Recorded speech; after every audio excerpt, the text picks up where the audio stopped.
Welcome to the another session on New Normal. This is the second day and focus to Ayurveda, Yoga, Wellness. And today day has been quite informative. New information has been pouring in about the lifestyle changes and Ayurveda, Yoga. So this is the new normal for every one of us. And on this special session, we are overwhelmed to invite Dr. Manoj Virmani with us, along with Neera Nath. So, before we start this session, I would like to introduce our panelists for today.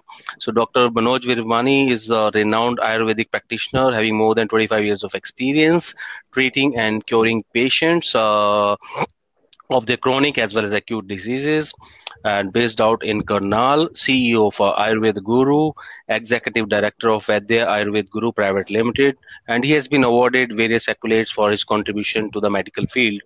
And there's a lot of stuff which I can speak about him, but I'll give the stage to him after I introduce Neera. So Neera Nath is fashion stylist, designer, creative director, stylist, and Amor by Neera, which is her brand. And you can follow her on Instagram. She has been putting a lot of stories on the latest updates. So that's her Instagram handle. And it's a pleasure to have you on board on this panel to where we are talking about the new normal on Ayurveda lifestyle and all that stuff. So over to both of you to start with Dr. Virmani. Yeah, over to you, sir. सभी को नमस्कार। आज life expo में हम लोग सुबह से मैं सेशन अटेंड भी कर रहा हूं और बहुत से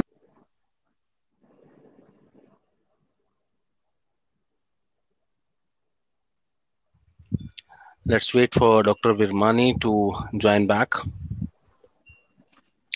Meanwhile, Neera, if you want to... Shall I say a few words? Yes. Sachin forgot to say something, that my link with this webinar was primarily because I've been an Isha Yoga practitioner from Sadhguru Jaggi Vasudev for the last 16 years. When I joined, I was very ill. I was almost like good for nothing with an incurable inner ear imbalance, which was like death. And within 2 days of doing the first course, I knew I was getting healed. And thereafter, it's just been uphill and more magic for the last 16 years. So I'm a complete, huge, die-hard follower of Isha Yoga and feel immense gratitude for the various levels at which it's worked for me. And I'm going to share some of these with you later on so that people comprehend how unobtrusive, how gentle, how easy these practices are, and yet taught by the right masters and teachers. They're really the most incredibly life-changing, human-changing, healing, empowering, clarifying, de-stressing, whatever you want to call it, kind of practices. They're incredible. And I feel that if India has all these sciences that have been here from time immemorial, handed down from Guru to Shishya and the Guru Shishya Parampara, it's time that we made use of them, that we access them, because they're so easily accessible now. Isha offers a meditation online, but they have so many courses. And I think everybody should be able to live at an intensity that is inconceivable in times of stress, in times of trauma, whatever the reason. It takes you through completely untouched. So I do want to bring this up later on. It doesn't mean that you're a yogi and living like a sadhu, but it just adds to you and brings you a lot more than you can ever conceive. Sure. Thank you, Neera. And so I think Dr. Virmani is back. Yeah? Okay. Sure. हाँ, Yes, Dr. Virmani. हाँ, बीच में शायद मैंने अपने बेटे को link दिया था, शायद उसे ट्राई किया होगा ज्वाइन करने के लिए। तो मैं बात कह रहा था कि आज जो लाइव एक्सपो हम कर रहे हैं यहाँ पे, सुबह के जो वक्ताओं को मैंने सुना, बहुत अच्छा आयुर्वेद में उन्होंने बोला, पर हम उसकी क्या कमियां रह गई उसकी चर्चा ना करते हुए इस कोरोना में जो न्यू नॉर्मल की हम बात कर रहे हैं, वो न्यू और नॉर्मल, भाई नॉर्मल लाइफ तो हम पहले ही जीते थे, तो इसमें न्यू क्या है, उस पर मैं कुछ अपने शब्द कहना चाह रहा हूं कि आज का युग कभी दोबारा आएगा मुझे लगता नहीं कि संभव है। आज वातावरण अपने यौवन पर है, हम सभी को भी पुनर्यौवन की प्राप्ति का अवसर मिला है, केवल शारीरिक ही नहीं, मानसिक, आध्यात्मिक और बौद्धिक उत्थान का सुअवसर मिला है। अब नकारात्मकता को छोड़कर सकारात्मकता की ओर कदम बढ़ाने का मौका मिला है। अपने भीतर की सभी बुराइयों को त्याग कर सभी अच्छाइयों को वर्ण करने का उत्सव मिला है। कोरोना काल ने हमको ये सिखाया है कि इंसान इंसान के काम आता है। अपनापन, प्यार, हिम्मत और उत्साह से इंसानियत को सुदृढ़ करना है। हवस, लालच, रिश्वत खोरी, दूसरों का हक हड़पना, इन सब बातों का आज के जीवन में कोई मोल नहीं है। जो लोग अभी भी ऐसा कर रहे हैं, मुझे नहीं मालूम क्यों कर रहे हैं। भावनात्मक स्तर पर स्वयं को मजबूत बनाकर अपने आसपास के लोगों की सहायता करना और समस्याओं में समाधान निकालना, यही सद्पुरुष की पहचान है। मेरा जो कहना है कि इस कोरोना काल में जो हमने सीखा उसका छोटा सा भाव मैंने रखा। आयुर्वेद क्या है? आयुर्वेद आयु प्लस वेद, यानी कि जीवन जीने की कला। और यदि हमको जीवन जीने की कला ही नहीं आती तो हमने कितना धन कमाया, कितना मान कमाया, कितना सम्मान कमाया, उसका क्या महत्व है? यदि मैं खुद डिजीज हूं, खुद बीमार हूं, तो मेरे को उसका क्या लाभ होने वाला है? मेरे पास बहुत बड़ी बड़ी गाड़ियां हैं, बहुत बड़े महल हैं, बहुत सारी जमीन जायदाद है, सब कुछ है, पर मेरा मन स्वस्थ नहीं है, मेरा तन स्वस्थ नहीं है, तो क्या मैं उसका आनंद ले पाऊंगा? मुझे लगता है शायद नहीं ले पाऊंगा। उसके लिए आयुर्वेद ने एक ही बात कही कि दिनचर्या, उसके अलावा ऋतुचर्या, उसके बाद सदवृत्त। और आज के एजुकेशन में सदवृत्त, जिसको मोरल एजुकेशन बोलते हैं, उसका पाठ पढ़ाना हमें छोड़ दिया। और आयुर्वेद ने शुरू दिन से फर्स्ट डे से ये कहा कि सुबह उठने से लेकर रात के सोने तक की जो प्रक्रिया है, जो प्लानिंग्स हैं, क्या वो नॉर्मल हैं? आज मुझे लगता है कि इस कोरोना के बाद जो चेंजेस आए हैं, जो नेचर ने अपने आप को रिजुविनेट किया, क्या हम अपने आप को रिजुविनेट कर सकते हैं क्या? इस बातों का ध्यान रखें। और आप खुद देखें कि मुझे याद है कि जब मैं बचपन में गांव में रहता था, उस समय प्रकृति के बिल्कुल नजदीक जाके हम रहते थे। शहद खाना होता तो क्या, पेड़ पे गए, छोटा सा छत्ता लगा होता, उसको तोड़ के खा जाते थे। तो क्या होता था, इम्यूनिटी बूस्ट होगी कि नहीं होगी? और आयुर्वेद बात करता है अग्नि के कंसेप्ट पे। वो अग्नि कैसे बनेगी? जो पंच भौतिक शरीर है, वो पंच भौतिक शरीर बना है आकाश, वायु, अग्नि, जल और पृथ्वी। आकाश और वायु से वात दोष बनता है, पित्त से अग्नि बनती है, और जल और पृथ्वी से हमारा कफ तत्व बनता है। अब यदि किसी का शरीर शांत हो जाए, यानी किसी की डेथ हो जाए, तो आम भाषा में उसको क्या बोलते हैं कि इनका शरीर ठंडा हो गया। ठंडा हो गया यानी शरीर से अग्नि चली गई। कुछ लोग बोलते हैं आत्मा चली गई। वो अग्नि आएगी कहां से? वो अग्नि आती है हमारे भोजन से। वो भोजन में हमारे कार्बोहाइड्रेट भी होते हैं, हमारे प्रोटीन्स भी होते हैं, हमारे फैट्स भी होते हैं। अल्टीमेटली सबका जब डाइजेशन हो जाता है तो क्या बनता है? ग्लूकोज या फ्रक्टोज बनता है। और हम इनहेल क्यों करते हैं? हम इनहेल इसलिए करते हैं कि उस कार्बन को जलाने के लिए, यानी उस ग्लूकोज को जलाने के लिए हमको क्या चाहिए? ऑक्सीजन चाहिए। और वो प्रोसेस कहाँ होता है? वो होता है सेल के माइटोकॉन्ड्रिया के लेवल पे जाके। यदि वहां पे वो प्रॉपर डाइजेशन नहीं होगा, अभी मैं एक बात और बोलता हूँ कि डाइजेशन का जो स्तर है वो 3 स्तर पे होता है। पहला क्या है कि जो भोजन हमने किया, स्टमक में गया, डाइजेस्टिव सिस्टम में गया, वो पूरा प्रोसेस हुआ और 2 हिस्सों में बटा, मल और सार, यानी जूस और वेस्ट। जो जूस है वो इंटेस्टाइन ने सक कर लिया, दैट गोज टू लीवर। वहां से रस धातु, रक्त धातु, रस, रक्त, मांस, मेद, अस्थि, मज्जा, शुक्र, ऐसे 7 धातुएं बनती हैं। उनका फिर अपना मेटाबॉलिज्म होता है उस लेवल पे जाके। फिर उसके बाद क्या है? पंचभौतिक, यानी धात्वाग्नि के स्तर पे डाइजेशन, देन मोलिकुलर लेवल पे डाइजेशन। वो जो मैं बोल रहा हूँ कि जो ग्लूकोज का डाइजेशन होना है, वो कहाँ होना है? एवरी सेल लेवल पे।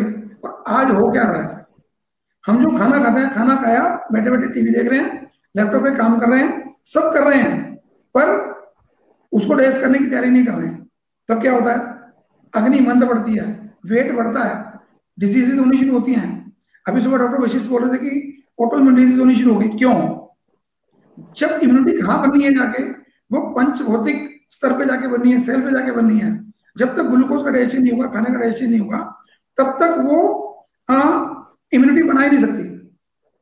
तो बात को हम, क्योंकि क्वेश्चन आंसर सेशन हमने करना है, तो मैंने एक मोटा मोटा आपको बताया कि अपने जीवन में हमको अग्नि को सुदृढ़ करना सबसे इंपॉर्टेंट फैक्टर है।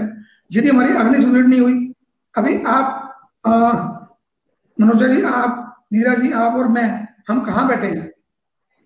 हम सब एसी रूम में बैठे हैं। किससे बैठे हैं? हाँ जी, देखो कंफर्ट रहे, हम अपनी बात आराम से कर सकें। और एसी कितना, एसी का टेम्परेचर कितना? बहुत कम, ये बात ज्यादा ठंडा क्या? नहीं करते हो। हाँ, मतलब मैं मैं वही कह रहा हूँ ज्यादा कि इन ठंडा नहीं जनरल करती। जब पेशेंट आते हैं तो वो क्या करते हैं? पेशेंट आके बोलते हैं कि बच्चे हमारे 18-20 पे एसी चलाते हैं। आप देखिएगा कि बच्चे कोल्ड ड्रिंक पी रहे हैं, बच्चे खाना खा रहे हैं, साथ में पानी पी रहे हैं, तो क्या हो रहा है? अग्नि मंद हो रही है। जब अग्नि मंद होगी तो डाइजेशन पुअर होगा। अग्नि मीन्स डाइजेशन। तो बाकी सब प्रोसेस भी धीरे धीरे करके ढीला पड़ना शुरू होगा। ऐसे कहने के लिए बातें बहुत सारी हैं। मनोज जी, आप बातें पूछेंगे तो उसमें सब आंसर मैं देने की कोशिश करूंगा। फिर कोरोना में सबसे लास्ट में एक पोएम बोल लेंगे जो मैंने कोरोना के शुरू में लिखी थी। Sure. Thank you, Dr. Saab. Now coming back to Neera. Neera, what is your opening statement on this new normal? Ayurveda पे तो डॉक्टर So साहब बात कर ही रहे हैं हमारे साथ. shall I speak in English? It's okay to talk in English. No या worries, कि you are beach beach free. में मैं हिंदी में भी English यूज कर लूंगी। नहीं, आप डॉक्टर साहब ने पंजाब. इन्होंने बहुत अच्छे पॉइंट्स कहे हैं। एक एक चीज जो उन्होंने कही है ना, इतनी मतलब मूल्य, because it's so important. Everything from people drinking water with their food, from eating food with total indifference, the new way people live, they don't see what we're eating. Also, we eat a lot of processed foods and junk food. And I just हम लोग शायद पुरानी generation से हैं, because Sachin, you know, our age, all of us, we're older than you. So we are brought up to sit down and eat our food itminan se. I'm not a big AC user. I'm a lot outside, outdoors. And I keep telling this to girls who are into beauty and all that. I'll come to new normal in a minute. That, you know, they're talking about skin creams and all. And I said, listen, please go out and exercise, take fresh air, work out in nature. I can't do without nature. मेरा एक कोटा है nature का, चाहे garden में जाए, चाहे मैं park में रनिंग के लिए जाऊं, चाहे मैं पहाड़ जाऊं, चाहे मैं नंगे पैर चलूं, चाहे जो भी, उसके बिना काम नहीं चलता। मुझे समझ नहीं आती कि लोग ऐसे घरों में, अपार्टमेंट्स में कैसे रहते हैं जहाँ कोई हरियाली है ही नहीं। इनफैक्ट कल परसों डॉक्टर विमानी हम लोग किससे बात कर रहे थे, that it's time for us to relook at even our architecture. As a designer, I'm saying this. Our apartments have to be eco-friendly and also green, vertical greens. The world is doing it since 20, 30 years. Our apartments are not conducive to young children growing up healthily. So we need to bring nature into our lifestyle every day, certain amount. Because I think that what he's saying is very true. Corona, new normal, these are all new appellations. Let's put it very bluntly. I think that nature has given us a warning very sweetly, not totally harsh as yet, but we have, I wonder how many people have heard these signals, because the signals are very strong, from the floods to the forest fires, to the earthquakes, to the locusts, to everything, and to corona, because this is created by mankind, because we have become anti-nature. We've disrespect nature. We don't live with it. We've transgressed it. Earth belongs to all the people, I think, and beings on earth, animals, insects, fish, plants, seas, oceans. Earth doesn't belong to us, Sachin, Dr. Virmani. I feel that it's time for us to awaken and realize that we have to make changes in our day-to-day life, that nature has to become an integral part of our lifestyle on a lot of levels. We cannot go on living away from nature, or disrespecting it, or destroying it, or absolutely, misusing it. Because we have been abusing animals, we have been misusing animals. So a lot of these things have created this havoc. There was another thing I read also about the electrification of Earth. And I think that's very linked with medicine, because what they're saying is that the Earth has a electromagnetic cocoon around it. Every time that our electrification gets very high, like when we invented the radar, we had an epidemic. This time it is the 5G that they're saying, which is, Wuhan is the only city in the world that is completely covered by 5G. Personally, I don't think we can do 5G or 6G or 10G or any G. I think they've reached the limits of our Gs, and it's destroying nature, it's destroying sparrows, it's destroying people's health, cancer, so many illnesses, autoimmune disorders, like Dr. Virmani mentioned. We have to come to a wake-up call and say, what is this pandemic teaching us? I would love to see on the press, on media, and I would love to contribute to this in my own way, that there are so many things we can do, small things to change our lifestyles, to change our thinking. I practice yoga, I exercise, I eat very well. I'm a Punjabi, so I love food, I eat everything. But I think we also need to become a little more spiritual, a little more tuned into all these things rather than living our mad lifestyles, unaware of all that nature's asking of us. That I think would be the new normal. Sure. Thank you, Neera. Neeraj ji, मैं एक बात बोलना चाह रहा हूँ आपकी बात में. I want to add something. अभी आपने कहा कि ना हाँ, तो बताएं. 2G चाहिए, ना 4G चाहिए, ना 10G चाहिए. एक जी चाहिए, वो है जीवन. बिल्कुल ठीक बोला एक आपने. जी जो है जीवन. यदि जीवन है तो ये सब जी काम आएंगे, नहीं तो कुछ काम नहीं आने वाला. कुछ नहीं आएगा जी. Yes. But the thing is Sure, of that course. my question to you is this: if for a moment हम लोग we sit down and we totally clean our slate and we say 30 years back, 40 years back, like you said, you used to climb trees for shade. We have grown up playing in parks with no TV. We had no TV. I was only allowed to watch Krishi Darshan, which I hated, and the other programs were mostly taboo. My question is for a moment we remove all the extraneous things from our lifestyles and see what and how we can live simpler with easier fabrics, easier clothing, easier makeup, easier automobiles. Maybe we need to change everything and go back to a very basic lifestyle. किसी ने एक दिन बोला था थोड़ा डरने वाली बात थी, कहते शायद कि ये ना कि भगवान हमें धोती कुर्ते पर वापस ले आए. मुझे अभी लग रहा है कि अभी उसको कसरत पूरी नहीं हुई है, बिकॉज लोगों को इसका एहसास नहीं हुआ कि कितनी एक पावरफुल चीज है जो नेचर अगर हमें डिस्ट्रॉय करना चाहता है तो कर सकता है, लेकिन हमारे में अभी वो फीलिंग नहीं आई है. The pollution, our cities, our homes, and the mad race for buying. Too much food, too much of. I'm a fashion person. I love design. But I was talking with somebody 2 days back who's into building, and he taught me something very interesting. He said, "Logo mein itna fatur hai to do imported marbles, imported this, imported that." But the fact is, a lot of the processes by which they use these things are carcinogenic. And he says, we have better marbles in India, we have better materials in India, which are half or not one-third the rate. So I think it's time for people to go local, to go make in India, to look at the incredible variety of products, techniques, materials, designs, patterns we have in India, and that we can totally use in a very contemporary way or Indian way. You name it, we can use it. Because that's my work, and I love that design and creativity. And I think it's time to, like I said, we work in every which way. And also, I'm thinking, like, I've stopped using plastic as much as I can. I'm almost editing it. But also, when we get paper bags, paper boxes, I'm holding onto them and I'm recycling them. For many years, I've been using जैसे चिट्ठियाँ आती हैं या envelopes आते हैं, तो हम उसी लिफाफे पर हम दोबारा लिखकर किसी को मैसेज देना है या कुछ करना है या नोट्स लिखना है. We recycle all those things. I've stopped ironing most of my clothes. Sari होगी तो उसको तो हम stretch करके डाल देंगे.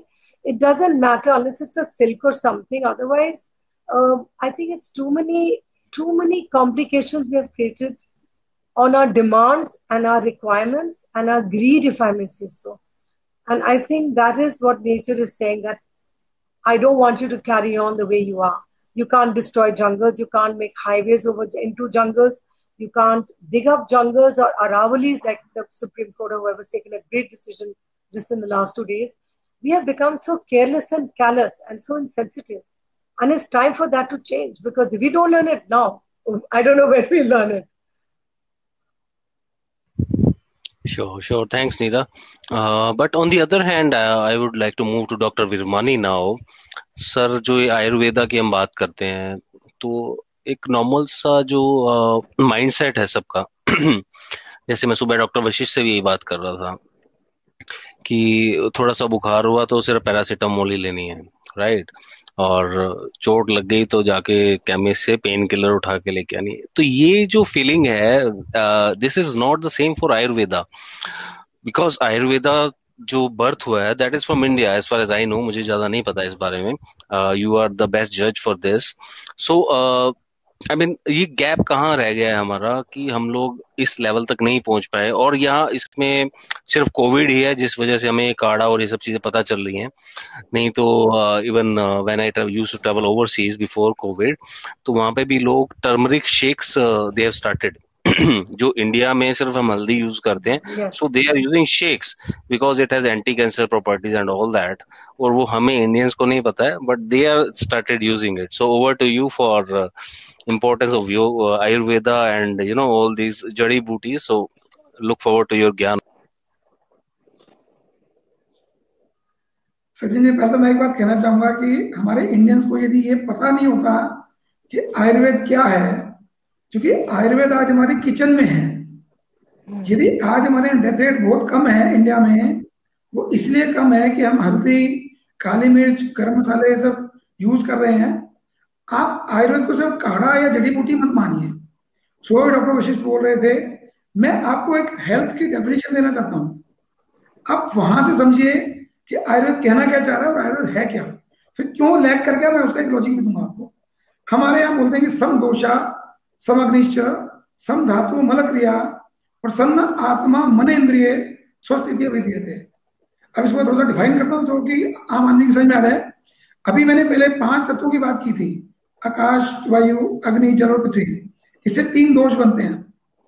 वो 3 ह्यूमर ऐसे हैं कि जो बॉडी को बैलेंस करते हैं। ये पूरे बॉडी को चलाते ही हैं, वात, पित्त और कफ। वात यानी जो बॉडी के जितने भी मूवमेंट्स हैं, that all are due to vata. Pitta क्या है, जितना भी हमारा डाइजेशन है, जितना भी हॉट फीलिंग हमारे को है, या मैं देख पा रहा हूँ अपनी आंखों से, या मैं खाना खा के उसको डाइजेस्ट कर पा रहा हूँ, that is all due to pitta. Kapha क्या है कि जितना जलियांश तत्व है, जो वाटरी कंटेंट है बॉडी का, जब मेरे चेहरे पे कोई लक्षण है या मेरी आंखों में सूखापन नहीं है, गीलापन है, मेरे ज्वाइंट्स में गीलापन है, वो क्या है, वो एक कफ तत्व है। यदि वो तीनों बैलेंस में हैं तो बॉडी को हम स्वस्थ बोलते हैं। उसके बाद अग्नि। अब अग्नि कितने प्रकार की है? 13 प्रकार की अग्नि बोली, जिसको मैंने 3 कैटेगरी में डिवाइड किया था। पहली जठर अग्नि, जिसको हम डाइजेस्टिव फायर बोलते हैं पहले। उसके बाद 7 धातु अग्नि, रस, रक्त, मांस, मेद, अस्थि, मज्जा, शुक्र। यानी कि जो भोजन आपने किया वो जब इम्यूनिटी में कन्वर्ट होता है, उससे पहले की जो 7 स्टेजेस है डाइजेशन की, दैट इज नोन एज धातु अग्नि, यानी कि 8 हो गई। फिर उसके बाद में क्या है कि आपको मैक्रो से माइक्रो, माइक्रो से फिर नैनो पार्टिकल तक भोजन को कन्वर्ट करना है। वो कहाँ होगा? वो पंचभौतिक अग्नि में होगा। आकाश की अपनी अग्नि है, वायु की अपनी अग्नि है, अग्नि की खुद की अग्नि है, फिर जल की अग्नि है और फिर पृथ्वी की अग्नि है। हम जो भोजन खाते हैं वो बहुत सॉलिड होता है, पर यदि जितना भोजन हमने किया तो उस हिसाब से तुम्हारा रोज बहुत ज्यादा वेट बढ़ना चाहिए, पर नहीं बढ़ता है। तो यदि वो डाइजेशन प्रॉपर है तभी हम स्वस्थ कहलाएंगे। फिर क्या सम धातु। धातु मीन्स क्या है? रस, यानी कि जो बॉडी में जूस बनता है। यदि वो जूस प्रॉपर बना है तो हमको एसिडिटी नहीं होनी चाहिए। हमारा मल का शोधन यानी जो फिकस है वो प्रॉपर निकल जाना चाहिए। उसके बाद रक्त यानी ब्लड। आप देखते होंगे कुछ लोगों में ब्लड कम रहता है, किसी में बहुत ज्यादा रहता है। किसी का एचपी 18 ग्राम जा रहा है, किसी का 9 ग्राम जा रहा है, 6 ग्राम जा रहा है। क्यों? क्योंकि उसकी रक्त धातु में सिस्टम ठीक नहीं है, वो ठीक होना चाहिए। फिर मांस, यानी जो हमारे मसल्स हैं, उनका जो स्ट्रक्चर है बॉडी में, वो बॉडी के हिसाब से होना चाहिए। नहीं तो क्या होता है, कई लोगों के मसल्स बहुत ज्यादा होते हैं और कईयों के मसल्स बहुत ज्यादा कम होते हैं। तो यदि दोनों स्थितियां हैं, कम है तो भी बंदा डिजीज है और बहुत ज्यादा है तो भी पर्सन डिजीज ही है, तो वो भी बैलेंस होना चाहिए। उसका क्या मल की क्रिया, यानी कि जो हमारे जो वेस्ट प्रोडक्ट हैं, उसमें सबसे पहला नंबर दिया फिकस को, देन यूरिन को, और तीसरा दिया स्वेटिंग को। अभी क्या तीनों का यदि प्रॉपर हैंडलिंग हो रही है, सुबह प्रॉपर मोशन आ रहा है, देखिए लैट्रिन रोजाना इज ए समथिंग एल्स।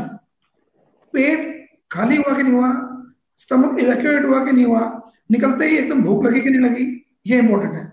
फिर यूरिनेशन प्रॉपर हो रहा है कि नहीं हो रहा। लोग इससे पानी नहीं पीते कि यूरिन जाना पड़ेगा, अरे यूरिन जाएंगे तो जो बॉडी में टॉक्सिन्स है वो निकल जाएंगे बाहर। तीसरा स्वेटिंग।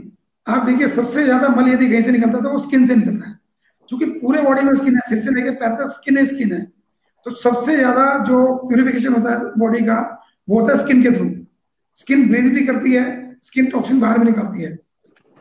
यदि ये टॉक्सिन्स और वेस्ट निकालने का प्रोसेस ठीक रहा तो बंदा ठीक रहेगा, नहीं तो डिजीज हो जाएगा। फिर क्या कहा, ये तो हो गया फिजिकल बॉडी की बात हो गई। फिर क्या कहा, प्रसन्न आत्मा। आत्मा यानी सोल। सोल एक बहुत डीप विषय है, इसको हम फिर कभी अलग से लेंगे। मतलब जिस शक्ति से हमारा जीवन चलता है उसको हम आत्मा बोल सकते हैं। यदि वो भी प्रसन्न है, मतलब मेरे से कुछ गलती हो गई, मेरे चेहरे में तो मैं हंसने की कोशिश कर रहा हूँ पर मेरे को अंदर से खुशी नहीं है, तो मेरे चेहरे पे दिख जाएगा कि ये आदमी ठीक से प्रसन्न नहीं है, तो भी दुखी है वो। फिर मन, उसके अलावा इंद्रियां, 5 कर्म इंद्रियां, 5 ज्ञान इंद्रियां। यानी मेरे को आंखें तो हैं पर मेरे पास विजन नहीं है। मेरे पास कान तो है, उसमें सुनने की शक्ति नहीं है, तो उस कान का फायदा क्या है। मेरे पास जीवा तो है, उसमें स्वाद नहीं आता। मेरे पास स्किन तो है, मुझे उसमें टच महसूस नहीं होता। मेरे पास हाथ तो है मगर वो पैरालाइज्ड है, काम नहीं करते, तो आप उस व्यक्ति को स्वस्थ बोलेंगे क्या? नहीं बोलेंगे। तो ये सब जो स्थितियां मैंने बोली, पहले फिजिकल बॉडी का स्वास्थ्य की बात करते हैं फिर हम बात करते हैं आत्मा की, फिर बात करते हैं मन की, फिर बात करते हैं इंद्रियों की। नॉट ओनली फिजिकल वेलबींग की बात हम नहीं कर रहे, हम तो मेंटल, स्पिरिचुअल, सोशल सबकी बात कर रहे हैं। यदि उस स्तर पे हम ठीक हैं तो हम स्वस्थ रहेंगे। अभी आपने कहा कि आयुर्वेद लैग कहां कर गया, उससे पहले मैं बताऊं, मैं एक बार तो बताता हूं कि आयुर्वेद का मेन मोटिव है, जो उद्देश्य है किसी भी साइंस को लाने का, एक मोटिव होता है। उसमें क्या कहा गया कि स्वस्थ से स्वस्थ रक्षणम। पहला काम क्या कहा कि जो आदमी हेल्दी है हम उसको हेल्दी ही मेंटेन करें, उसकी हेल्थ मेंटेन करें। यदि आप चरक संहिता, हमारी जो मेन बुक है, उसको उठाएंगे, उसमें मोर देन 70% फोकस कहां पे है कि आदमी को हेल्दी कैसे रखना, उस पर फोकस है। आज वो सब चीजें कहाँ आनी चाहिए थी? हमारे स्कूल के सिलेबस में आनी चाहिए थी, हमारे लाइफ के पैटर्न में आनी चाहिए थी। जब दादी नानी हमारे घर में होती थी तो वो घरों में खुद से वो करवाती थी। अभी क्या है कि न्यूक्लियर फैमिली हो गई, हमको ना तो दादी की सुननी है ना तो नानी की सुननी है, हमको किसकी सुननी है? वो जो टीवी का डब्बा हमारे घर में रखा है इतना बड़ा, वो जो बोलता है, कोई भी एक्टर आता है वो कुछ भी बोलता है तो हमको वही खाना है। क्यों खाना है भाई? एक बात। और दूसरा मिशन क्या है आयुर्वेद का? वो मिशन ये है कि आतुरस्य विकार प्रशमनम च मतलब और, मतलब इंपॉर्टेंस किसको है कि आदमी को हेल्दी रखने में इंपॉर्टेंस है, हमको डिजीज पे काम नहीं करना है। सुबह आपको याद होगा डॉक्टर वशिष्ठ ने एक बात कही थी कि मॉडर्न मेडिसिन क्या कर रही है? सिम्टम्स को क्योर करने की कोशिश कर रही है। आयुर्वेद क्या कर रहा है कि आदमी बीमारी ना हो। जब आदमी बीमार नहीं होगा तो मेडिकल बजट पे इतना पैसा खर्च क्यों होगा? क्यों इतने बड़े बड़े हॉस्पिटल बनाने पड़ेंगे? आप बताइए, 200-300 साल से मॉडर्न साइंस हमारे इसमें है वर्ल्ड में। उससे पहले क्या होता था? लोग क्या करते थे? क्या डिलीवरी नहीं होती थी? क्या सर्जरी नहीं होती थी? जब युद्ध होते थे क्या उनकी चिकित्सा नहीं होती थी? किसी की गर्दन कट जाती तो क्या गर्दन का ऑपरेशन नहीं होता था? क्या नाक की सर्जरी नहीं होती थी? क्या नहीं होता था बताइए? वो कहाँ होता था? वो हम उसको आयुर्वेद का नाम देना चाहें तो मैं आयुर्वेद का आदमी हूं तो उसका क्रेडिट मैं लेना चाहूंगा। मैं ये नहीं कहता, मैं ये बोलता हूं कि जब जब जीवन में किसी को मुसीबत आई है, इंसान को जब जब मुसीबत आई है, उसने उसका समाधान निकाला है। उसको आप नाम दे दें आयुर्वेद का, उसको नाम दे दें मॉडर्न साइंस का, उसको टेक्नोलॉजी कह दें, एक ही बात है। तो इवेलुएट हुआ आदमी, इवॉल्व हुआ, उसने अपने आप को चेंज किया। आज हमारा जो माइंडसेट है वो क्या है कि हमको सब कुछ बैठे बैठे चाहिए। तो क्या हो रहा है? अग्नि हमारी फिर डाउन जा रही है। जब अग्नि डाउन जा रही है तो कैसे काम चलेगा? ये जो लैकिंग आप अभी बात कर रहे हो उसका सोल्यूशन क्या है? मेरी एक आदत है, मैं अपने को कई बार बोलता हूँ मैं समस्याओं के समाधान हूं, तो मैं हमेशा बोलता हूँ मैं तो समाधान ही हूँ। समाधान ये है कि गवर्नमेंट ऑफ इंडिया को मैं लिख चुका हूँ, मोदी जी ने मेरी बात का अप्रिशिएट करके मुझे लेटर भी दिया है कि वो सिलेबस में, आपने शायद नोटिस भी किया होगा कि 5th 6th के बच्चों को आयुर्वेदिक कुछ टॉपिक्स, बेसिक टॉपिक हम उसमें सिलेबस में देंगे। और बहुत से लोग उसमें लगे हुए काम करने में। वो क्या है? जो मॉरल एजुकेशन की बात है कि मुझे बड़ों से कैसे बात करनी, मुझे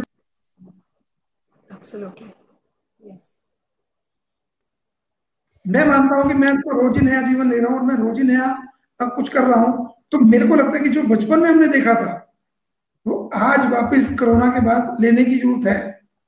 लेंगे तो आयुर्वेद भी बढ़ेगा और हम भी बढ़ेंगे। और आने वाले 100 साल इस आयुर्वेद के हैं, उसको खाली कमर्शियल एंगल में बात करेंगे तो मुझे लगता है उससे अन्याय होगा। मैं किसी का नाम नहीं ले रहा हूँ कि अपने यहाँ कुछ भगवाधारियों ने क्या किया, आयुर्वेद को दुकानदारी बनाकर उसको बेचना शुरू कर दिया। उसको बेचने के बजाय उसको घर घर तक प्रॉपर लेवल पे लेके गए होते तो आज जो बात आप कह रहे हो शायद वो मैं भी नहीं कहता और आप भी नहीं कहते। Very well said, Dr. Virmani. So now I'll move to Neera. So Neera, what is your take? I mean, apart from Ayurveda, if we can, see 3 words these days: Ayurveda, yoga, wellness, lifestyle. So what is your take on combining all these 4 factors together and moving forward? In any case, like you said, Ayurveda means the science of life in English. So it's really holistic. It treats the body and it treats the root cause. It's not just feeding medicines for the symptoms. And like we said, this corona pandemic is completely making people go back to the source, back to basics, and back to a more normal and close to nature lifestyle. I think it's also going to simplify things. Of course, people will party. Of course, they would like to eat heavy food and dress up in crazy things. But I think that medicine-wise, irrespective, Ayurveda, which has been in my mind for many years, that Ayurveda and homeopathy is not as spread out as it should be. Like, I should be able to call up a doctor and say, okay, I know they need to look at your pulse and all that before they treat you. But I want to be able to call up a doctor and say, look, I have this, can I take some medicine? Like I would to take paracetamol or some other things. I feel that these holistic medicines should be made available, especially Ayurveda, that is traditionally Indian. It has to be made available to the masses and completely in a much huger and more accessible way. Totally. Not just the doctors and the diagnostics, but also the medicines. So, that is very necessary. And we've been talking about this even 10, 15 years before.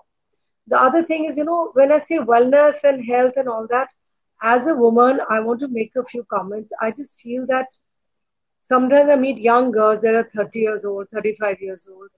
If you hear what they eat, it is shocking. Under the name of fashionable food, of fashionable lifestyles, I don't know what and who has told them, I will not take names, but strange kind of diets. Everything they're allergic to, you're not supposed to eat this, you're not supposed to eat that, I won't take names again.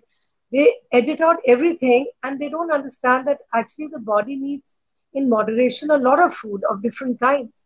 Personally, I think and I believe that what I was brought up by my parents, my grandparents, and the way we were brought up was to eat most things in moderation, fresh vegetables which come in the season. And of course, we do it non-veg because we are Punjabis and I like it. But I think that too much of newfangled notions of depriving your body of a lot of things have not made people healthier. A lot of younger girls are not conceiving. A lot of them have hair fall and other problems. But you can't become, thinner or healthier like that. It's about eating correctly and eat everything and don't deprive yourself, because I think deprivation is sad. I enjoy life. I think it's important to eat everything. Then you exercise or lead at least a physically active lifestyle where you can burn up those calories rather than just not doing this, not doing that. That is very essential. Wellness, definitely, Sachin, Dr. Virmani, I've said this before. There's more than ever, I think there's a huge necessity to bring people onto meditation, because the number of people I know, I think 90% of the people I know are not stepping out of their homes. Now, you tell me 5 months you haven't left your home, you get sick. You need to go out a little bit, meet around people. Don't go into crazy things, but you can't be lying in your apartment or flat or indoors and be expect to be healthy. I know corona is scary and people, I don't like to use this word also, frankly. I think that's just dies natural death. But people must start going out, trying to lead a little more normal life. But somebody also mentioned to me that if you're too masked up and too away from the people, you can also decrease your immunity. Perhaps Dr. Virmani can enlighten us on this, because you can't be, like a recluse living in your home. You have to go out, lead a normal life, go out into the parks, go for a walk or a run. I go out grocery shopping. We have some meetings happening. We have work happening. We have other friends who we meet, 2 or 3 people, not in big groups at all. And we're cautious when they come home and you wash your clothes and you're careful. But very importantly, Sachin, I think any form of meditation or meditative practices need to be made totally available. I'm taking the liberty of saying Isha has put Isha Kriya online. It's a guided meditation available in English, Hindi, and some other languages also, I think. Please try it. It's available online and it totally will help you, at least for the people who are terrified and so scared and so nervous and also very anxious because of so many repercussions of this pandemic.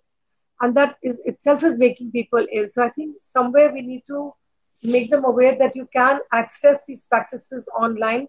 I'm sure there are other people like Deepak Chopra, there are Sri Ravi Shankar. There are other gurus and masters who are making their practices available. That's very important for people to do this, because otherwise it's your perspective. It's how you feel, how you're feeling most of the day, and how you're facing the pandemic, how you're facing the main problems of financial, business, jobs, and so on and so forth that a lot of people are facing. It's not true that only airline or tourism industry is facing the crunch. Any person, a man or a woman who's a professional or a non-professional, even working from home, is going through a hell in their own way. So these practices are going to totally help you to stabilize your mind, calm you down, take away the anxiety, take away the problems and the fear, and show you another way of looking at how you can approach this pandemic, So that I think is very necessary, yes. Sure. Thank you, Neera. So, just came to my mind after listening to both of you. India has a treasure as far as Ayurveda is concerned.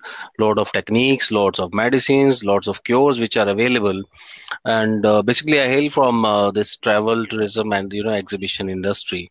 And this has been hardly hit. Everybody knows that कि अभी business बिल्कुल बंद है, लोग travel नहीं करेंगे because travel is last priority. पहले तो आपको रोटी कपड़ा मकान ही देखना है, तो travel will come last when your pockets are filled with money, right? तो मैं जस्ट यही सोच रहा था सर कि जैसे हम मेडिकल टूरिज्म की बात कर रहे हैं, आई डोंट नो आप कैसे लेते हैं इस चीज को, बट बिकॉज मैं इस इंडस्ट्री से हूँ, so I just raise this question. So जैसे हम मेडिकल टूरिज्म की बात करते हैं, तो व्हाई नॉट आयुर्वेदा टूरिज्म, और क्या हम उसमें कुछ कर सकते हैं ऐसा जिसमें हम फॉरेन Yes, टूरिस्ट को we can bring to you're right. India and maybe give them experience of Ayurvedic life, or maybe we can create some ashrams, or maybe 4-5 days of experience, give them ayurveda treatments or things. I'm sure India में 2-3 हैं ऐसे centre who are already operational, but इसमें city का भी कुछ वो भी नहीं रहेगा. I mean, no need of hill station or anything. You need just a good place. It can be in Haryana also, it can be in Punjab also. The only thing is the treatment has to be good. So over to Dr. Virmani for this. Sachin ji, आपको जान के खुशी होगी कि मेरे पास लगभग 92 countries के patient online consultation में जुड़ते हैं मेरे साथ. और जो बात आप कह रहे हैं उसमें मेरा क्या है कि जो मेरा जिस कैंपस से मैं अभी बात कर रहा हूँ, इसमें मैंने कुछ 5 रूम्स ऐसे बना के रखे हैं जिनका अभी मानेंगे 5 स्टार फैसिलिटी उसको बोल सकते हैं. And people used to come from abroad, और वो लोग यहाँ 7 दिन, 15 दिन, 21 दिन, 28 दिन भी रहते हैं. और कभी आप मेरे यूट्यूब चैनल में जाएंगे, मतलब ये अपनी पढ़ाई करने वाली बात हो जाएगी.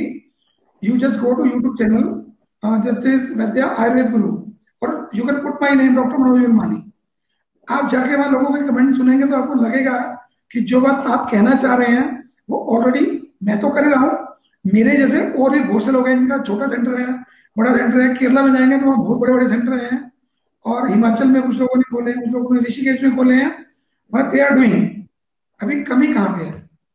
कमी ये है कि जो हमारे आयुर्वेदा डॉक्टर्स हैं, खासकर जो मेरे से पुरानी एज के लोग हैं या मेरी एज के भी लगाए या मेरे से 10 साल जो छोटे हैं, they are not using technology. यदि टेक्नोलॉजी का यूज नहीं करोगे तो लोगों तक पहुंचोगे कैसे? अभी डॉक्टर विशिष्ट की बात मैं बार बार उसमें एड ऑन कर रहा हूँ कि उन्होंने क्या कहा कि हमारे लोग क्या कर रहे हैं, 5000 साल पुराने तरीके से दवाइयां बना रहे हैं. वो तरीका तो ठीक है, उससे मैं एग्री हूं. मैं किसी कंपनी का नाम नहीं ले रहा हूँ. मुझे आज से 10 साल पहले एक कंपनी में जाने का मौका मिला जो आज बहुत ब्रांडेड कंपनी है, बहुत अच्छी कंपनी है, समाज के लिए बहुत अच्छा कर रही है. तो वहां लो वजन बन रही थी, और उनसे मैंने पूछा जी आप तो फर्नेस में बना रहे हो, बोले डॉक्टर साहब को फेरस वेट ही चाहिए ना, खरल में बनाओ या फर्नेस में बनाओ, क्या फर्क पड़ता है? मैंने कहा सर हमारे यहाँ ना एक सूक्ष्म गुण होता है कि रेखा पूरित करके एक वर्ड होता है कि हम भस्म को यूं डाल दें तुम्हारी जो ये लाइनें हैं इसमें फंस जाए, झाड़े तो निकले नहीं. मैं कहा जी आपकी ये भस्म उसमें नहीं फंसेगी, पानी में डालो तो डूब जाएगी, डूबनी नहीं चाहिए. मतलब लोहे की भस्म जो है वो डूबनी नहीं चाहिए. इट मीन उसको इतना लाइट कर दिया, नैनो पार्टिकल कर दिए. अभी क्या है, मैं बात कर रहा था टेक्नोलॉजी की. हमारे जो आयुर्वेदा ग्रेजुएट्स हैं, even though they are MD PhD in Ayurveda, आप मानेंगे नहीं कि मैंने अपने जीवन में दोबारा एमडी करी कब?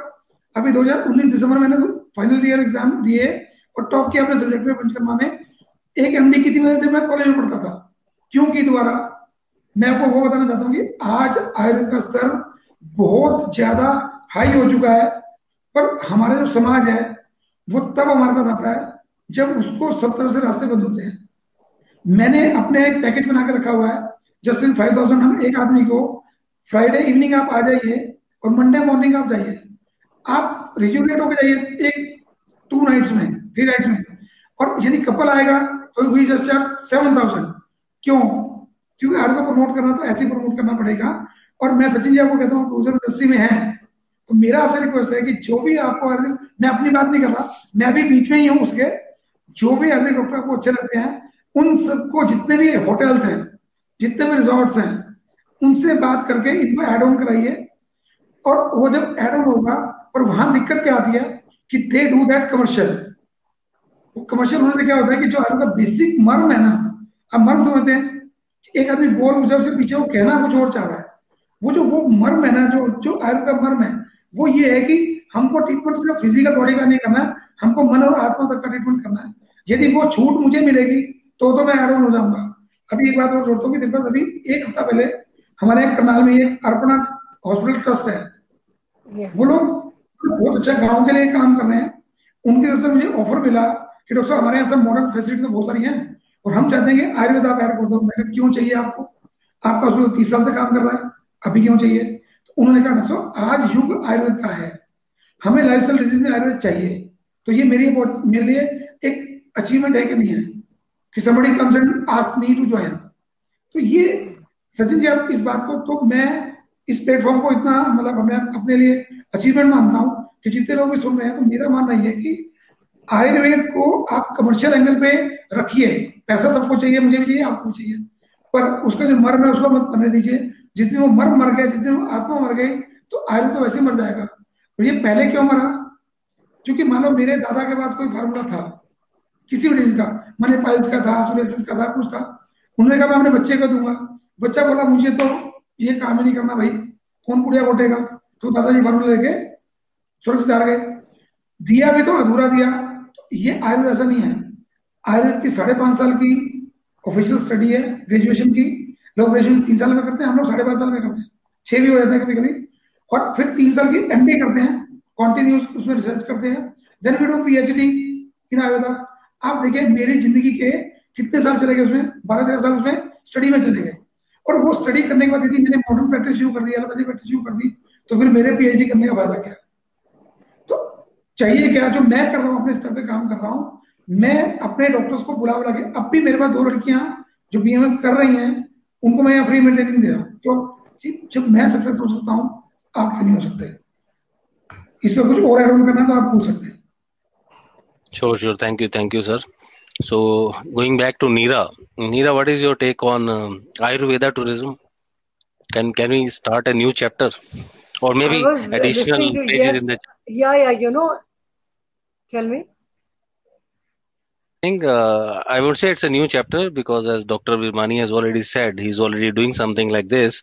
So this would be like a new page in that chapter. Maybe whole industry might look at this option as of now. I've never been to one of these, as they call them, spa wellness centers. I know that Bangalore has one. One of my friends, they go very often to a place called Gohana. I think it's in Haryana. And they go there also for what Yes. you call a detox and things like that. My feeling is that Ayurveda should be, it probably is already, but I'm not sure if it's a part of all these centers. And in fact, there are very few which are supposed to be highly priced and all.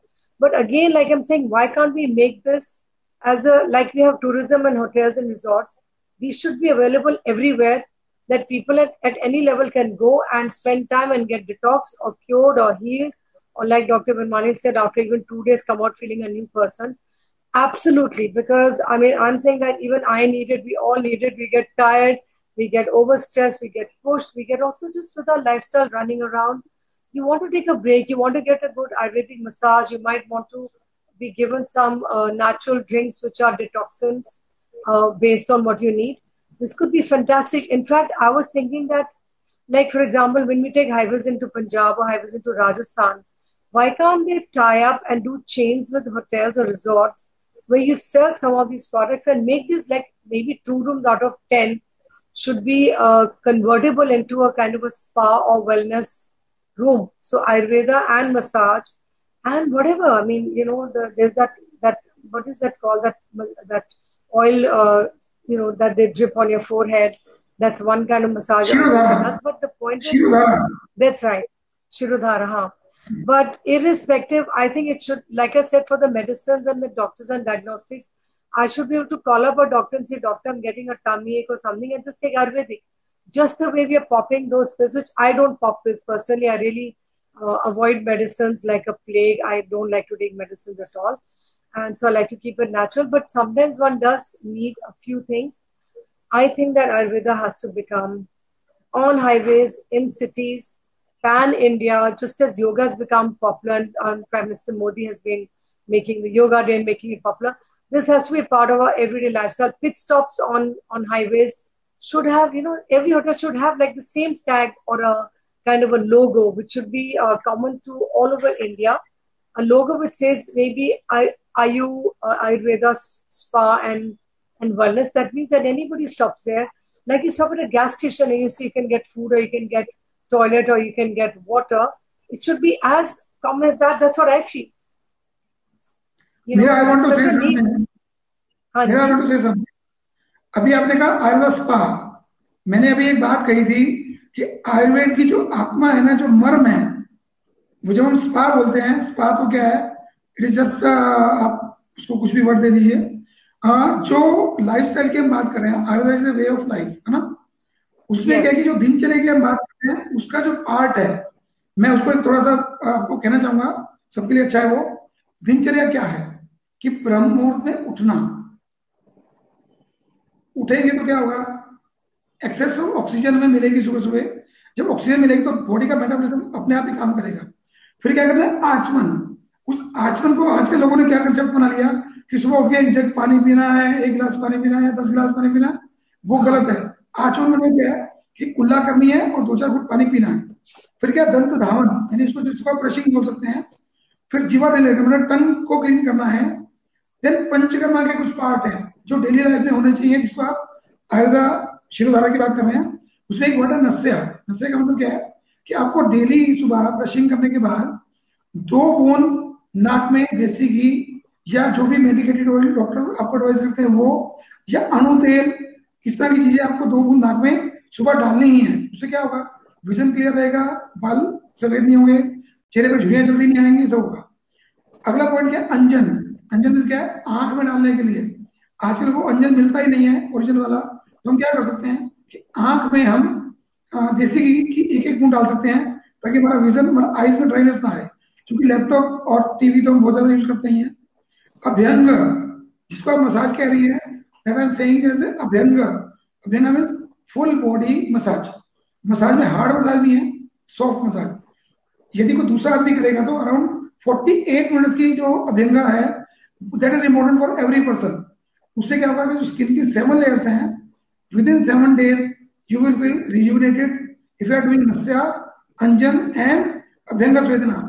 Then massage लेने के बाद आपको exercise करनी है. हम क्या करते हैं कि ड्राई बॉडी से ही मसाज अपना एक्सरसाइज शुरू करते हैं, फिर मसल पुल होते हैं, क्रैम्प्स आते हैं, वो नहीं चाहिए.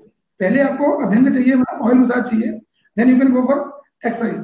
एक्सरसाइज करने में थोड़ा रेस्ट करें, जब स्वेटिंग शांत हो जाए, उसके बाद आपको स्नान करना है, नहाना है. और उसके बाद क्या, वस्त्र धारण.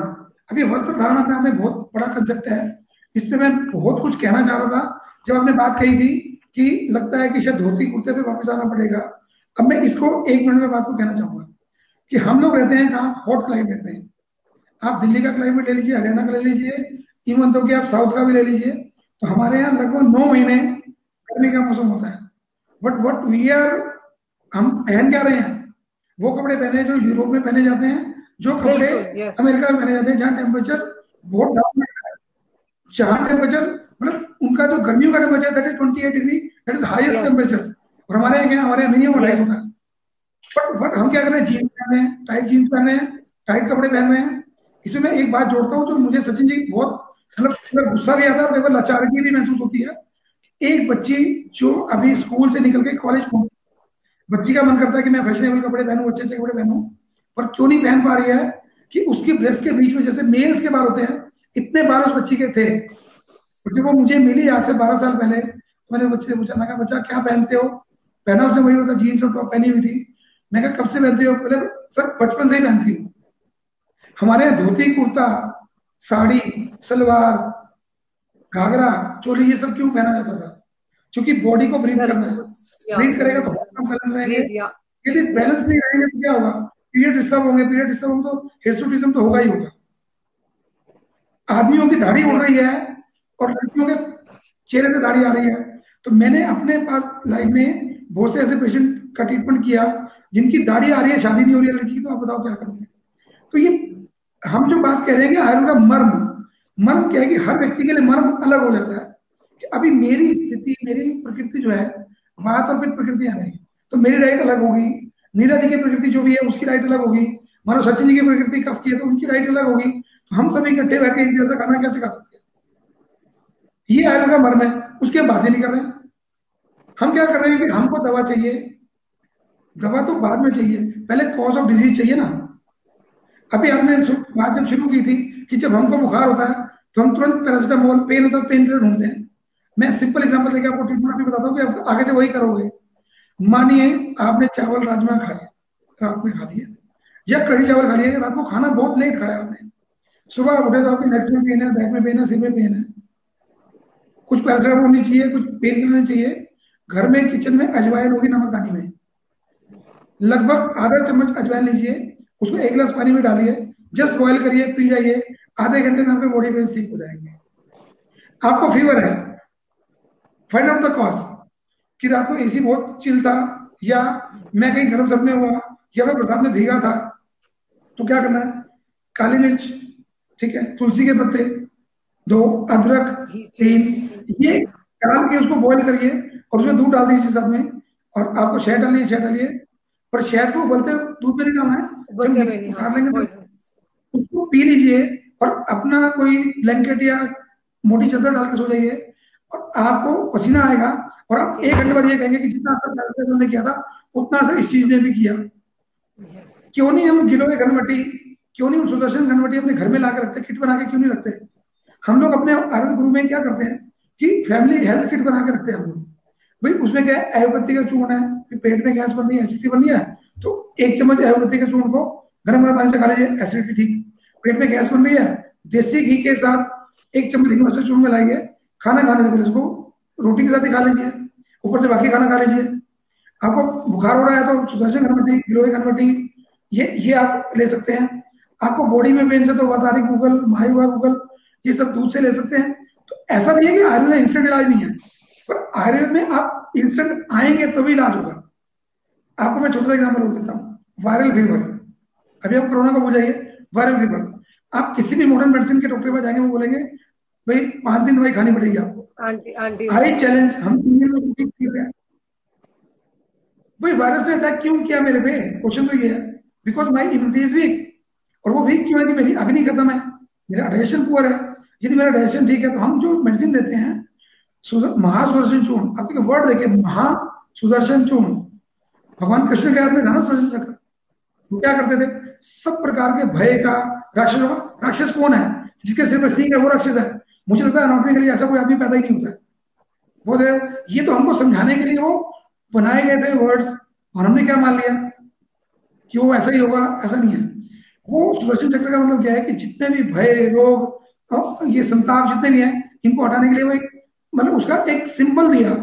और वो दवाई का नाम क्या है? सुदर्शन में जो महा हो गया, वो क्या करेगा? जाके आपके अंदर जो अनडाइजेस्टेड पार्टिकल्स हैं उनको डाइजेस्ट करेगा। जैसे वो डाइजेस्ट होना शुरू होंगे, मेटाबॉलिक डिसऑर्डर ठीक होना शुरू होगा, इमीडिएटली आपको बुखार करना शुरू हो जाएगा। आप नोटिस करिए, जब भी किसी को फीवर होता है तो भूख ही नहीं लगती। हम क्या कह रहे हैं? अरे तुम दवाई खाओ, जो मर्जी खाओ। हम क्या कह रहे हैं? उपवास रखो। हम क्या कह रहे हैं? व्रत रखो। अब लोगों ने व्रत का भी क्या कर लिया? ढकोसला बना लिया। क्या शनिवार का व्रत है, मंगलवार का व्रत है, और मंगलवार स्वागत दिन कुछ नहीं खाएंगे, शाम को हलवा पूरी खाएंगे। तो अग्नि तो जो तेज हुई थी, आपने इतना भारी कंटेंट डाल दिया तो वो फिर मंद हो गई। फिर क्या होगा? फिर पेट फूलेगा, नेक्स्ट डे आपको कॉन्स्टिपेशन होगी, कॉन्स्टिपेशन तो गैस होगी। अरे उपवास का अर्थ ये था, या व्रत का मतलब ये था, व्रत यानी प्रण, कि I have decided that I want to lose my weight around 5 kg within 1 month और 2 month। मैंने वो कर दिया, वो मेरा व्रत है, वो मेरा प्रण है। ये थोड़ी कि व्रत ये माता रानी का व्रत। अरे माता रानी कौन है? वो सिंबॉलिक सिस्टम थे, वो हमको समझाने के लिए थे कि हमको उनकी श्रद्धा, उनके प्रति रहे, जो काम उन्होंने किए। अरे माता रानी ने कितने पापियों को मारा, कितने राक्षसों को मारा, हमने मारा क्या एक को भी? ये आयुर्वेद है। सचिन जी, आप थोड़ा गहराई में जाएंगे, कभी आप पर्सनल मैसेज आते हैं तो मैं बहुत डीप में जाके बात करने में बिलीव करता हूँ। मुझे लगता है कि मुझे 1-2 सेशन आपका दौर करने पड़ेंगे। Most welcome. I have to suggest you 2 things which you said, Sachin. What he said about genes is so true because मुझे आज तक कभी समझ नहीं आई कि इतनी गंदे गर्मी और उसके बाद ह्यूमिडिटी के मौसम में how do they even get into those genes? I don't understand. भाई अंग्रेजी कपड़े और इंडियन कुछ भी पहनना, I think it has to be clothes that are relevant to this climate.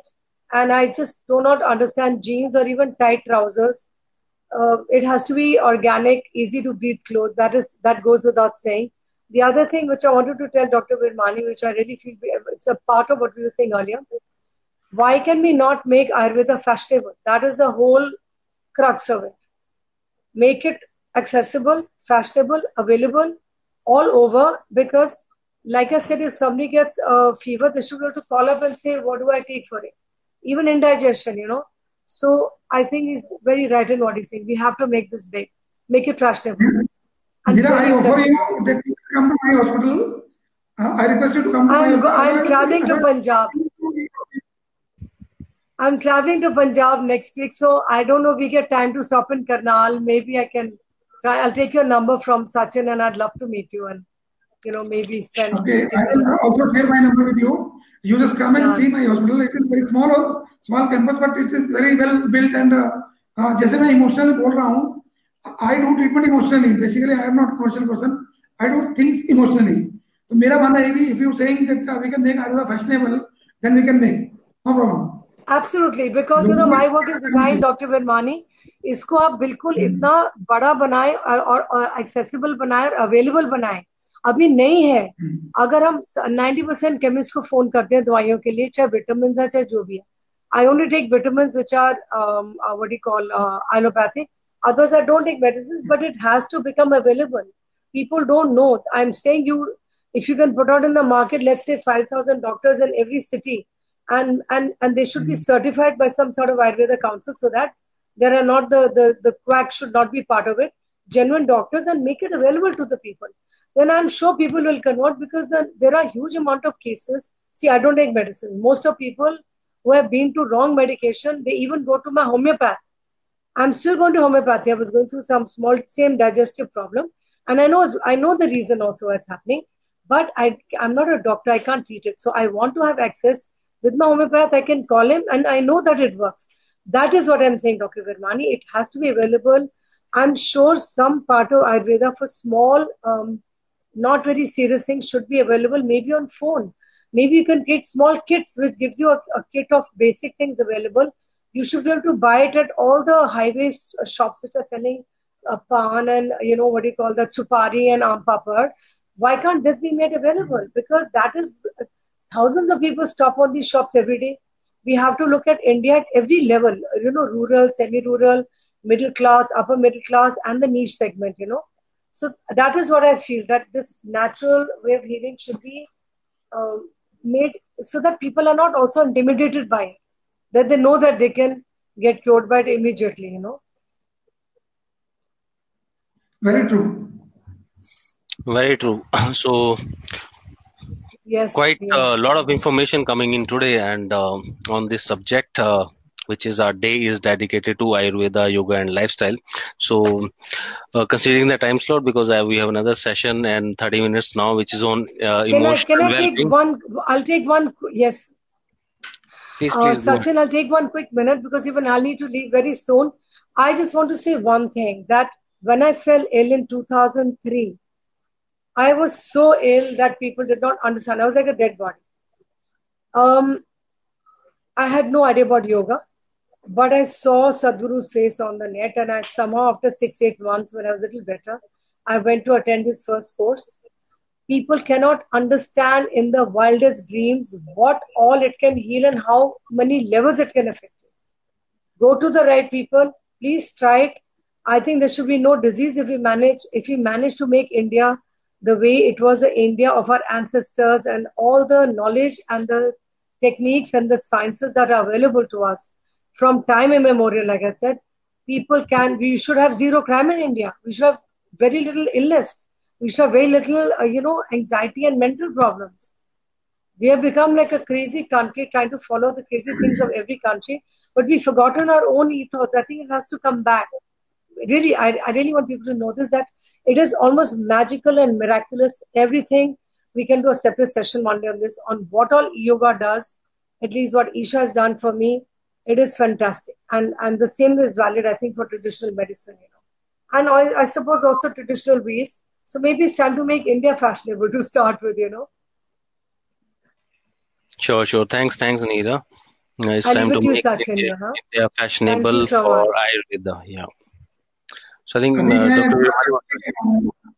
Are the life new normal, इसलिए कुछ टिप्स देके हम बात को पूरा करेंगे ताकि लोगों को याद है कि एंड में हमको क्या करना क्या है, न्यू नॉर्मल में करना क्या है। सबसे पहले जो मैंने अभी लाइफस्टाइल आयुर्वेदा लाइफस्टाइल बताया आपको, ब्रह्म मुहूर्त से लेकर और कपड़े पहनने तक और खाने सोने तक, हमको वो फॉलो करना है पहला।